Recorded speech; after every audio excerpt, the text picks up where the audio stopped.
शेर और बंदर की दुश्मनी। एक बार की बात है, एक पहाड़ी पर कुछ बंदरों का कब्जा था। बंदर वहां पर बड़े मजे से रह रहे थे। कुछ दिनों के बाद उस पहाड़ी पर बने गुफा में एक शेर अपने सेक्रेटरी सियार के साथ वहां पर रहने के लिए आया। बंदरों को जब पता लगा तो वह शेर के पास जाकर बोले कि इस पहाड़ी पर हमारा कब्जा है, आप कहीं और जाकर रह लीजिए। उसकी इस बात को सुनकर शेर के सेक्रेटरी सियार ने बोला कि तुम बंदरों के रहने के लिए पेड़ है और शेर के रहने के लिए गुफा है, तुम जाकर पेड़ में रहो। शेर ने बंदरों को आश्वासन दिया कि जब तक तुम मुझको परेशान नहीं करोगे मैं तुमको कुछ नहीं कहूंगा। इसके बाद बंदर गुफा से चले गए, लेकिन शेर का वहां आकर रहना उन्हें अच्छा नहीं लग रहा था।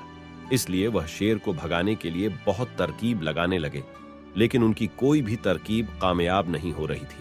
एक दिन शेर ने सियार से कहा कि खाना खाने के बाद मुझको पानी पीने के लिए इतना दूर जाना पसंद नहीं है, इसलिए वह बर्तन में पानी लाकर रख दे। बंदरों ने शेर की इस बात को सुन लिया। उन्हें सोचा अब वह शेर को पानी पीने नहीं देंगे। इसके बाद अगले दिन सियार शेर के लिए एक बर्तन भरकर पानी लेकर आया और उसको गुफा के बाहर रख दिया। सियार के जाने के बाद बंदरों ने एक बांस की सहायता से सारा पानी खींचकर पहाड़ी से नीचे गिरा दिया। कुछ देर के बाद जब शेर ने खाली बर्तन देखा तो सियार पर गुस्सा हुआ कि तुमने मेरे लिए पानी नहीं रखा। सियार ने बोला उसने पानी रखा था, लेकिन शायद गर्मी की वजह से सूख गया होगा। कल वह और ज्यादा पानी लेकर आएगा। अगले दिन सियार बर्तन भरकर पानी लेकर आया, लेकिन बंदरों ने उसको भी बांस की सहायता से पहाड़ी से नीचे गिरा दिया।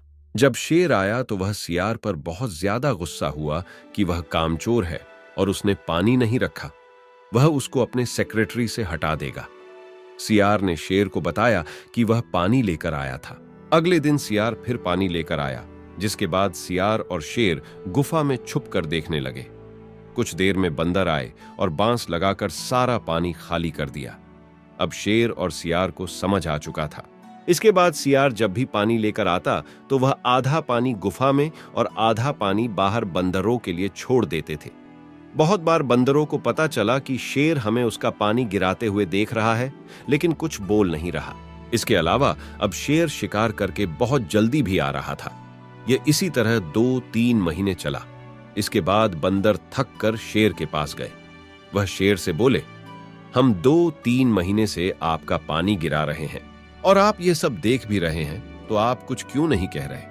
इस पर शेर ने बोला, क्योंकि इससे तुम मेरा फायदा ही कर रहे हो। बंदर बोले, वह कैसे? शेर ने बताया, जो पानी तुम पहाड़ी से नीचे गिराते हो, उससे पहाड़ी के नीचे हरी हरी घास उग गई है, जिससे बहुत से जानवर वहां चरने आते हैं। मैं जब शिकार करने जाता हूं तो वह नीचे मुंह करके घास खा रहे होते हैं, जिससे मैं आसानी से उनका शिकार कर पाता हूं और जल्दी लौट आता हूं। तुमको यह सोचना चाहिए कि तुम जिसका नुकसान कर रहे हो उससे उसका नुकसान हो रहा है या फायदा।